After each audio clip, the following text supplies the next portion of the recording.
So you came here ready to inspire, right? With your perfectly crafted lesson plans and your flashcards. Well, for now, throw them to the side, because the reality of your first week in Thailand may be a bit different to what you expected. I'm Krufrang, and I'm here to give you the no-nonsense, honest survival guide for when you first start teaching here in Thailand. Now stop thinking that you're going to have 25 or 30 students to a class like we do in the West. Here it depends on the school. You could have 12 students like I have before, and that allows you to get the students up and moving, doing different activities. But I've also worked at a school which would allow 50 students per class, and that class was packed. You could not get up, you could not be moving around with the students. So the topic might be the same, but the lesson plan is going to be completely different. So who knows how many you're going to have in a class.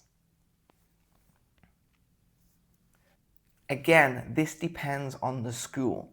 The school I work at the moment, which is an international school, their priority is the students' education.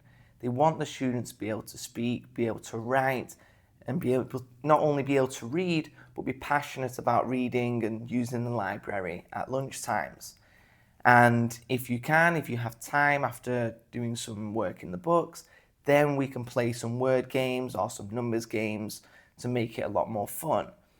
But one school I worked at, I did some grammar with the students and I got them to write it in their books. It was only about 10 minutes of writing, but my boss shouted at me for it, saying, "We don't want you to do that. Don't be doing writing, don't be teaching grammar." I ended up doing some reading with the students. Again, got shouted at. "We don't want that." I said, "Well, what do you want?" And they said, "Just fun. Just play games." It's like, "That's it, just play games." "Yes, play games. No grammar, no reading, no writing, just games. Just do games." Because they want the Sanok principle, fun. They want the students to go home and say to their parents that they have had fun. And then they wondered why the students' ability was so low. So again, this does depend on your school. Some of them will provide textbooks and you use them, others may not. Introduce a class signal. This can be as simple as clapping, which is what I do. I clap 2 times, they repeat it back. I clap 3, they repeat it back. Or I clap a bit of a rhythm, and they need to repeat it back. Now that does 2 things. It helps me get their attention without me even saying anything. I don't need to raise my voice. I don't need to lose my voice getting their attention. And 2, it makes sure that their hands are empty. So get a class signal and see how it goes. Let me know in the comments if you've already thought of one, and I'll see if it works for my class.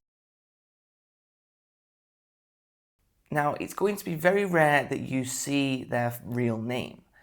And some of the students that I have don't even know their real name because they only use their nickname. And these nicknames can be anything, so they're very uncommon and it can be difficult to remember. So what I like to do to remember them is I make name cards. So you simply fold a piece of paper in half, fold it again, and now you have your name card. And on here, they put their name on the front, they decorate it, and this can really help you understand your students. If they want to colour it, if they draw flowers, if they draw football, you get to see what they are interested in, you get to see their ability, you can see if they can actually write their names. So this gives you a great understanding of your class from the very first lesson. And if you have time, or if you want to extend it onto a second lesson, on the other side, they can write down what they like or what they dislike. Have them write, "I like to eat watermelon," or "I like to play football," etc. This can really help you get to understand your students and learn their names. But your first homework is to learn 10 students' names per week. Now, your grading system is flexible and it can vary depending on schools.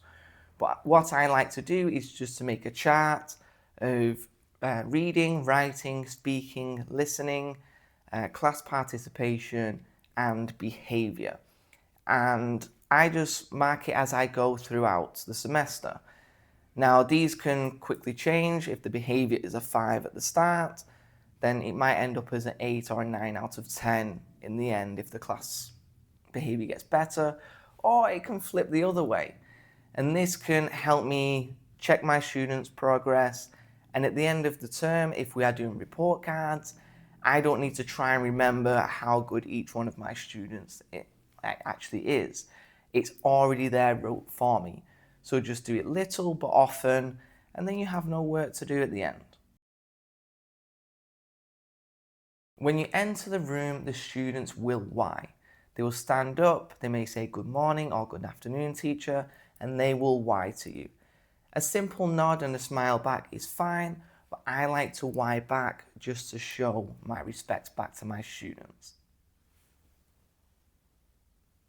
Every student, even if they don't understand what has been said, will respond with yes or yes, teacher.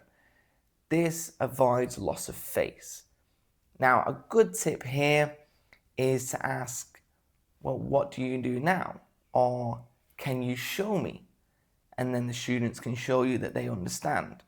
Another tip is, if the school can provide it, small whiteboards. Then you can ask the students a question, they can write it on, and then they can all show you. And if they are right, great. If they don't know, that's okay, but at least they don't have a loss of face. Never touch a student's head. It is sacred. And never point with your feet. Your feet are seen as dirty. Don't even touch things with your feet. Don't be moving things with your feet. Just use your hands for it. Now, if a student welcomes like a head touch, that's fine. If you're really close with like your students, then you may be able to like touch the side of their heads if you give them a hug or something. But unlike the West, where people ruffle students' hair, kids' hair, please do not do that. Like I said, this is a sacred part of the body. Do not be messing with it. Be flexible, be patient, be kind. That is the principle of the Thai teaching culture. So to summarize your first week in Thailand, stop planning for quiet. Stop stressing about the roster. Focus on Sanuk and non-verbal communication. If you have the students having fun, if they are smiling and they are laughing, you've won. Have fun with it and let me know how these tips go. Let me know if I've missed anything, if you think I should add anything to the list. If you like this, don't forget to like, don't forget to subscribe, and I will see you in the next one.